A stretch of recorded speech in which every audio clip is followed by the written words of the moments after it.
আপনি আপনার কাস্টমারকে কাপড় দিতেছেন, কাপড় দেওয়ার সময় চিন্তা করলেন এই ফুটা কাপড়টা কারে ধরায়া দিব, এই কারে ধরায়া দিব দেওয়ার চিন্তা করাটার নাম ধোঁকাবাজি। আর আপনি চিন্তা করলেন এই ফুটা কাপড়টাই আমি কাউরে দেখাবো, দেখায় বলবো ভাই এটা বিক্রি হচ্ছে না, এটাতে একটা ছিদ্র আছে, এটার দাম 500, ছিদ্রর কারণে আপনি 400 টাকা দেন, সমস্যা নাই। অন্যগুলা 500, ছিদ্রর কারণে 400 দেন, বাকিটা একটু ছিদ্র আছে। আপনি জানেন ছিদ্রের কথা কেন বলে দিয়েছেন? কারণ আপনার মাঝে আল্লাহর ভয় আছে। তাকওয়া কাকে বলা হয়? এটা হলো প্রথম কথা। আলী রাদিয়াল্লাহু তাআলা আনহুর বক্তব্য, তিনি বলেন 4 জিনিসের নাম তাকওয়া। কয় জিনিসের নাম তাকওয়া? 4 জিনিসের নাম তাকওয়া। 1 নাম্বার আল খাউফু মিনাল জালিল, আল্লাহকে ভয় করা। 2 নাম্বার আল আমালু বিত-তানজিল, আল্লাহ যা নাজিল করেছেন তার উপর আমল করা, কোরআনের উপর আমল করা, কোরআন অনুযায়ী আমল করা। 3 নাম্বার ওয়াল কানাআতু বিল কালিল, অল্পে তুষ্ট হওয়া, আল্লাহ যা দিয়েছেন এতে সন্তুষ্ট থাকা। 4 নাম্বার ওয়াল ইস্তিআদাদু লিয়াউমির রাহিল, আখিরাতের প্রস্তুতি নেওয়া। এই 4 জিনিসের নাম তাকওয়া। 1 নাম্বার আল্লাহকে ভয় করা, 2 নাম্বার কোরআন অনুযায়ী আমল করা, 3 নাম্বার অল্পে তুষ্ট হওয়া, 4 নাম্বার আখিরাতের প্রস্তুতি নেওয়া। হযরত আলী বলেন এই 4 জিনিসের নাম তাকওয়া। আব্দুল্লাহ ইবনে মাসউদ রাদিয়াল্লাহু তাআলা আনহু বলেন 3 জিনিসের নাম তাকওয়া। আইয়ুতা আল্লাহ ফালা ইউসা, আল্লাহর আনুগত্য করা, আল্লাহর নাফরমানি না করা। 2 নাম্বার ওয়ায়ুযকারা ফালা ইউনসা, সদা সর্বদা আল্লাহকে স্মরণ করা, আল্লাহকে ভুলে না যাওয়া। 3 নাম্বার ওয়ায়ুশকারা ফালা ইউকফার, আল্লাহর কৃতজ্ঞতা আদায় করা, ছোট বড় সব নেয়ামতের শুকরিয়া আদায় করা। ফালা ইউকফার, কোন নেয়ামতকে অস্বীকার না করা। এই 3 জিনিসের নাম তাকওয়া। তাহলে আমরা মোট 7টা বিষয় জানলাম।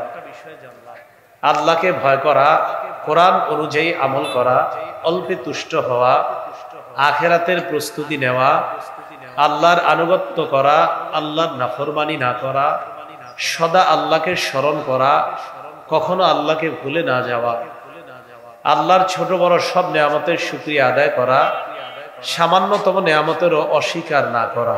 এইগুলোর নাম তাকওয়া। তাকওয়ার ব্যাপারে কয়েকটি মূলনীতি আমরা মনে রাখবো। 6টি মূলনীতি আমরা তাকওয়ার ব্যাপারে মনে রাখবো। মৌলিকভাবে 6টি কথা আমরা মনে রাখবো। 1 নাম্বার, কালিমাতুল ইখলাস অথবা কালিমাতুত তাওহীদ কে কালিমাতুত তাকওয়া বলা হয়। কালিমাতুল ইখলাস বা কালিমাতুত তাওহীদ হলো লা ইলাহা ইল্লাল্লাহ, এটাকে কালিমাতুত তাকওয়াও বলা হয়। সূরাতুল ফাতহি 26 নম্বর আয়াতে আল্লাহ পাক রব্বুল আলামিন বলেন ইয জাআলাল্লাযীনা কাফারু ফী কুলুবিহিমুল হামিয়্যাতা হামিয়্যাতাল জাহিলিয়্যা, যখন কাফেররা নিজেদের মধ্যে আত্ম অহমিকা পোষণ করলো জাহিলি যুগের আত্ম অহমিকার মতো, ফাআনজালাল্লাহু সাকিনাতাহু আলা রাসূলিহি ওয়া আলাল মুমিনিন, তখন আল্লাহ তার রাসূল এবং মুমিনদের উপর আল্লাহ প্রদত্ত প্রশান্তি নাজিল করলেন। ওয়া আলজামাহুম কালিমাতাত তাকওয়া, আল্লাহ তাদের জন্য কালিমাতুত তাকওয়া অপরিহার্য করে দিলেন। কালিমাতুত তাকওয়া মানে লা ইলাহা ইল্লাল্লাহ, এটা তাদের জন্য অপরিহার্য করলেন। ওয়া কানু আহাক্কা বিহা ওয়া আহলাহা, এই কালিমাতুল ইখলাস বা কালিমাতুত তাওহীদের সবচেয়ে বেশি যোগ্য সাহাবায়ে কেরাম এবং এরাই সবচেয়ে বেশি এর অধিকারী। কালিমাতুত তাকওয়া বা কালিমাতুল ইখলাস বা কালিমাতুত তাওহীদ যেটাকে আমরা বলি। قال رسول الله صلى الله عليه وسلم أفضل الذكر لا إله إلا الله وأفضل الدعاء الحمد لله। রাসূলুল্লাহ সাল্লাল্লাহু আলাইহি সাল্লাম বলেন সবচেয়ে শ্রেষ্ঠ জিকির হলো লা ইলাহা ইল্লাল্লাহ, সবচেয়ে শ্রেষ্ঠ দোয়া হলো আলহামদুলিল্লাহ। বলেন তো সবচেয়ে শ্রেষ্ঠ জিকির কি? সবচেয়ে শ্রেষ্ঠ দোয়া কি? আলহামদুলিল্লাহ। তো 1 নাম্বার কালিমাতুত তাকওয়া, যেটাকে কালিমাতুল ইখলাস, এই কালিমাতুল ইখলাসকে কালিমাতুত তাকওয়া বলা হয়। দুই নাম্বার, নবীগণ তাদের উম্মত যারা আছে তাদেরকে এই তাকওয়ার ব্যাপারে আদেশ করেছেন, ওসিয়ত করেছেন। সূরা শুআরার 106 নম্বর আয়াতে আল্লাহ বলেন, ইয ক্বালা লাহুম আখুহুম নূহুন আলা তাত্তাকুন। স্মরণ করুন ওই সময়কে যখন তাদের ভাই নূহ আলাইহিস সালাতু ওয়াস সালাম তাদেরকে বললেন, তোমরা কি তাকওয়া অবলম্বন করবে না, আল্লাহকে ভয় করবে না, গুনাহ থেকে বেঁচে থাকবে না? সূরা শুআরা 124 নম্বর আয়াতে আল্লাহ বলেন, ইয ক্বালা লাহুম আখুহুম হুদুন আলা তাত্তাকুন। হুদ আলাইহিস সালাতু ওয়াস সালাম তার সম্প্রদায়কে বললেন, তোমরা কি তাকওয়া অবলম্বন করবে না? সূরা শুআরার 142 নম্বর আয়াতে আল্লাহ বলেন, ইয ক্বালা লাহুম আখুহুম সালিহুন আলা তাত্তাকুন। তাদের ভাই সালেহ আলাইহিস সালাতু ওয়াস সালাম বললেন, তোমরা কি আল্লাহকে ভয় করবে না? সূরা শুআরা 161 নম্বর আয়াতে আল্লাহ বলেন, ইয ক্বালা লাহুম আখুহুম লুতুন আলা তাত্তাকুন। লূত আলাইহিস সালাতু ওয়াস সালাম তার সম্প্রদায়কে বললেন, তোমরা কি তাকওয়া অবলম্বন করবে না? সূরা শুআরা আয়াত নাম্বার 177 শুআইব আলাইহিস সালাতু ওয়াস সালামের ব্যাপারে আল্লাহ বলেন, ইয ক্বালা লাহুম শুআইবুন আলা তাত্তাকুন। শুআইব নবী তার জাতিকে বললেন, তোমরা কি তাকওয়া অবলম্বন করবে না? সূরা আনকাবুত 16 নম্বর আয়াত, ওয়া ইব্রাহিম ইয ক্বালা লিকওমিহি ইবুদুল্লাহা ওয়াত্তাকু। ইব্রাহিম আলাইহিস সালাতু ওয়াস সালামের কথা আল্লাহ আলোচনা করে বলেন, ইব্রাহিম নবী যখন তার সম্প্রদায়কে বললেন, ইয়া কওমি ইবুদুল্লাহ, হে আমার সম্প্রদায় তোমরা আল্লাহর ইবাদত করো, ওয়াত্তাকু, তোমরা তাকে ভয় করো। নবীরা উম্মতকে তাকওয়া অবলম্বন করতে বললেন, গুনাহ থেকে বেঁচে থাকতে বললেন, আল্লাহর ভয় অন্তরে পয়দা করার কথা বললেন। তো সব নবীরা তার জাতিকে যদি তাকওয়ার ব্যাপারে বলে, আম্বিয়া আলাইহিমুস সালাতু ওয়াস সালাম উম্মতকে যদি বলে তাকওয়া অবলম্বন করার কথা, একদম একই বাক্যে সবাই বলতেছে তাকওয়া তাকওয়া, তাহলে তাকওয়ার গুরুত্ব কম না অনেক বেশি? অনেক বেশি।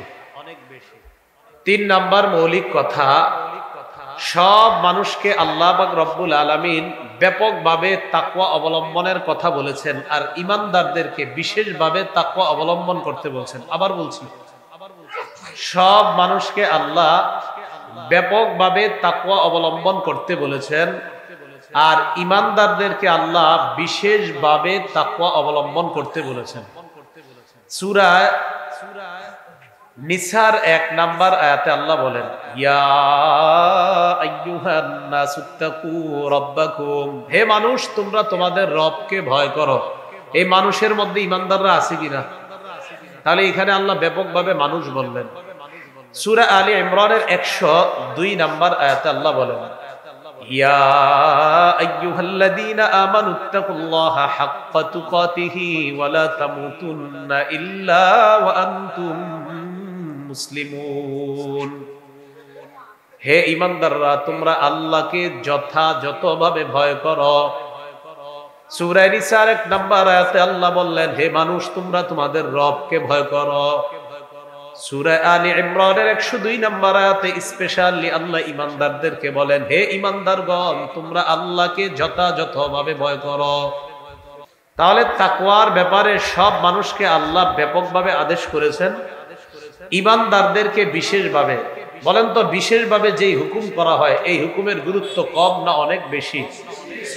আল্লাহ আমাদের সকলকে আল্লাহকে যথাযথ ভয় করার তৌফিক দান করেন। 4 নাম্বার, তাকওয়ার ব্যাপারে রাসূল আকরাম সাল্লাল্লাহু আলাইহি ওয়াসাল্লাম আমাদেরকে যে কথাটা বললেন, ক্বালা রাসূলুল্লাহ সাল্লাল্লাহু আলাইহি ওয়াসাল্লাম উসিকুম বিতাকওয়াল্লাহ। আল্লাহ নবী আমাদেরকে বলেন, আমার উম্মত আমি তোমাদেরকে তাকওয়ার ব্যাপারে ওসিয়ত করছি, আমি তোমাদেরকে আল্লাহর ভয়, আল্লাহর তাকওয়া অর্জনের ওসিয়ত করছি। সহিহ বুখারীর বর্ণনা ৭৪২০ নম্বর হাদিসে আল্লাহ রাসূলের সাহাবী আনাস ইবনে মালিকের বর্ণনা, جاء زيد بن حارثة يشكو فجعل النبي صلى الله عليه وسلم يقول اتق الله وامسك عليك زوجك পালক পুত্র যায়েদ ইবনে হারেসা আল্লাহ রাসূলের কাছে আসলেন, আসার পর বিবির ব্যাপারে অভিযোগ করলেন। কার ব্যাপারে? বিবি। নবীজি বলতে লাগলেন, যায়েদ আল্লাহকে ভয় করো, ওয়া আমসিক আলাইকা যাওজাক, বিবিরে নিজের কাছে রেখে দাও। দেখেন তো, নবীজি বললেন বিবিরে নিজের কাছে রাখো, এটা বলার আগে বলে নিয়েছেন আল্লাহরে ভয় করো। তাহলে আল্লাহ রাসূল মূল কথা বলার আগে বললেন আল্লাহরে ভয় করো। নবীজির একজন সাহাবী ছিল মুগিস, বলেন সবাই কি নাম? মুগিস। তার বিবির নাম বারিরা। বিবির নাম কি? বারিরা। আবু দাউদের বর্ণনা আসছে 2231 নাম্বার বর্ণনা। তো এই মুগিস তিনি রাসূল সাল্লাল্লাহু আলাইহি সাল্লামের কাছে আসলেন। আসার পর বললেন, ইয়া রাসূলুল্লাহ ইশফালি ইলাইহা। ইয়া রাসূলুল্লাহ, আমি গোলাম বলে আমার বিবি আমাকে বিভিন্ন ভাবে খোটা দেয়, ছোট হিসাবে আমাকে দেখে। নবীজির একজন সাহাবী মুগিস আল্লাহর রাসূলকে বললেন, ইয়া রাসূলুল্লাহ, গোলাম হওয়ার কারণে আমার স্ত্রী আমাকে একটু অন্য চোখে দেখে, আপনি যদি আমার ব্যাপারে একটু আমার বিবির কাছে সুপারিশ করতেন। এই যুগে আসেনি এমন স্বামী, হ্যাঁ, যারা বিবির ব্যাপারেই আয়েশা অভিযোগ করে। তো নবীজির যুগে দেখেন এক স্বামী গিয়ে বিবির ব্যাপারে নবীজির কাছে বলতেছে। নবীজি বারিরা রাদিয়াল্লাহু তাআলা আনহাকে ডেকে বললেন, বারিরা ইত্তাকিল্লাহ ফাইন্নাহু যাওজুকি ওয়া আবু ওয়ালাদিক। নবীজি বললেন, বারিরা আল্লাহকে ভয় করো, মুগিস তোমার স্বামী, তোমার সন্তানের পিতা। মুগিস তোমার স্বামী, তোমার সন্তানের পিতা। তাকে কিছু বলার আগে ভেবে চিনতে বলবা। এটা বলার আগে রাসূল সাল্লাল্লাহু আলাইহি সাল্লাম বলে নিলেন আল্লাহকে ভয় করো। কথাগুলো বুঝেন। যায়েদ ইবনে হারেসাকে বললেন, যায়েদ আল্লাহকে ভয় করো, বিবিকে নিজের কাছে রাখো। বারিরাকে বললেন, বারিরা আল্লাহকে ভয় করো, মুগিস তোমার স্বামী, তোমার সন্তানের পিতা। এই যুগেও যদি এমন কোন অপরাধের কথা এসে বলেন, তাহলে উলামায়ে কেরাম আপনাকে প্রথম বলবে আল্লাহকে ভয় করেন, এই অপরাধগুলা ছেড়ে দেন। শুধু তাই না, সুদখোরদেরকে আল্লাহ সুদ ছেড়ে দেওয়ার ওয়াজ করার আগে আল্লাহ কয় আল্লাহকে ভয় করো। সূরা বাকারার 278 নাম্বার আয়াতে আল্লাহ বলে, ইয়া আইয়ুহাল্লাযীনা আমানুত্তাকুল্লাহ, হে ঈমানদারগণ তোমরা আল্লাহকে ভয় করো। প্রথমে এটা বলে নিস, বলার পর আল্লাহ কয় ওয়াজারু মা বাকিয়া মিনার রিবা ইন কুনতুম মুমিনিন, যদি তোমরা ঈমানদার হও সুদের কারবার ছেড়ে দাও। সুদখোরদেরকে আল্লাহ সুদ ছেড়ে দেওয়ার কথা বলার আগে আল্লাহ বললেন আল্লাহকে ভয় করো। কোন মানুষের মধ্যে যদি আল্লাহর ভয় এসে যায়, তার জন্য সুদের কারবার ছাড়া সহজ হয়ে যায়। এই জন্য আগে বললেন আল্লাহকে ভয় করো। নবী বললেন বারিরা আল্লাহকে ভয় করো। এরপর বললেন মুগিস তোমার স্বামী, তোমার সন্তানের পিতা। যায়েদ ইবনে হারেসাকে বললেন আল্লাহকে ভয় করো। যায়েদ, জয়নব তোমার স্ত্রী, এই স্ত্রী নিজের কাছে রেখে দাও। বিদায় হজের মধ্যে আল্লাহ নবী বলেন ইত্তাকুল্লাহ ফিন নিসা ফাইন্নাকুম আখাযতুমুহুন্না, হে পুরুষরা তোমরা নারীদের ব্যাপারে আল্লাহকে ভয় করো, বিবিদের ব্যাপারে আল্লাহকে ভয় করো। এই বিবিদেরকে তোমরা গ্রহণ করেছ ওই জিনিস হালাল করার মাধ্যমে, যে জিনিস তোমার জন্য হালাল ছিল না ওই জিনিস হালাল করার মাধ্যমে তাদেরকে গ্রহণ করেছ, তাদের ব্যাপারে আল্লাহকে ভয় করো। তাহলে কি বোঝা যায়? আপনি কোনো অপরাধ করতেছেন, আপনার মধ্যে হিংসার স্বভাব আছে, তোমার মধ্যে হিংসা আছে, ভাই আল্লাহকে ভয় করো, হিংসা ছেড়ে দাও। ভাই তুমি কি ব্যবসায় ওজনে কম দাও? জি হুজুর মাঝে মাঝে কম দেই। আরে আল্লাহকে ভয় করেন, ওজনে আর কম দিয়েন না। এই আল্লাহকে ভয় করেন কথাটা মানুষের মাঝে একটা আসর করে, একটা অ্যাটাক করে। আল্লাহকে ভয় করো, না না ওজনে কম দিও না। ভাই আল্লাহকে ভয় করো, ওজনে কম দিও না। তা আগে আল্লাহকে ভয় করো করার পর কথাটা বলা। তাহলে কোরআনেও আল্লাহ বলতেছে আল্লাহকে ভয় করো, পরে আল্লাহ বিভিন্ন ওয়াজ করছে। নবীজি বললেন আল্লাহকে ভয় করো, পরে অনেক ওয়াজ করছে। এলাকার মধ্যে কোনো খারাপ মানুষ যারা খারাপ কাজ ছাড়ে না, তাদেরকে আমাদের বলা ভাই আল্লাহকে ভয় করো, এরপর বলা এটা এটা ছেড়ে দাও, সদা সর্বদা আল্লাহর ভয় রাখা। ওয়াহুয়া মাআকুম আইনামা কুনতুম, আল্লাহ তোমার সাথে আছে।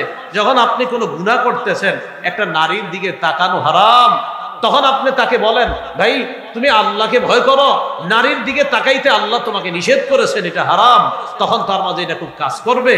তাহলে আল্লাহকে ভয়, যখন কোনো মানুষের মাঝে আল্লাহর ভয় তৈরি হয়ে যাবে, গুনাহ ছেড়ে দেওয়া তার জন্য সহজ হয়। গুনাহ ছেড়ে দেওয়া তার জন্য কি হয়ে যায়? সহজ হয়ে যায়। এগুলো 4 নাম্বার কথা।